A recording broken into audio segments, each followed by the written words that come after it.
આજે મુખ્યમંત્રી સાહેબને અમે એવી રજૂઆત કરી છે કે મહેસાણા જિલ્લાની અંદર 1 વર્ષની અંદર 341 દીકરીઓ જે 13થી લઈને 17 વર્ષની ઉંમર છે, એટલે બાળ વિવાહ કરેલા હોય એવી દીકરીઓ ગર્ભવતી થયેલી છે. એટલે કેવડી મોટી ઘટના કહેવાય. આ ઘટનાની અંદર જે નરાધમો હોય, જેમને આ ઘટના ઉપજાવી હોય એવા લોકોને કડકમાં કડક સજા થવી જોઈએ. આજે જ્યારે દીકરી ગર્ભવતી થાય અને ડૉક્ટર પાસે જઈ હોય તો ડૉક્ટરને એટલીસ્ટ ખબર પડે, કારણ કે આપણે દીકરી કહીએ છીએ અને બાળ વિવાહ કહીએ છીએ.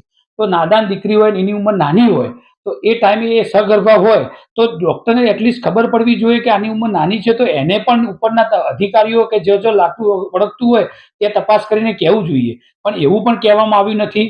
તો મારે સરકારશ્રીને અને મુખ્યમંત્રીશ્રીને, ગૃહમંત્રીને વિનંતી છે કે આ 341 દીકરીઓ જો ખાલી મહેસાણા જિલ્લાની અંદર 13થી 17 વર્ષની સગર્ભા થઈ હોય, જે બાળ વિવાહ કરેલા હોય, તો આખા ગુજરાતની અંદર ખરેખર ન્યાયી તપાસ કરવામાં આવે તો કેટલા આવા બાળ વિવાહ થયેલા હોય, કેટલી દીકરીઓ ગર્ભવતી હોય. જો એક જિલ્લામાં 341 હોય તો મારા મુખ્યમંત્રી અને ગૃહમંત્રીને વિનંતી છે કે આ કેસની અંદર જેટલા પણ બાળ વિવાહ થયા હોય, એમના સાસુ સસરા હોય, એમના પિતા હોય કે ડોક્ટર હોય કે જવાબદાર જેટલા પણ લોકો હોય, એમના ઉપર પોસ્કોની કલમ લગાવી અને કડકમાં કડક સજા થાય એવી ફોજદારી ફરિયાદ કરવી જોઈએ અને કડકમાં કડક સજા કરવી જોઈએ. એવો મેં આજ મુખ્યમંત્રીશ્રીને લેટર લખવામાં આવ્યું છે.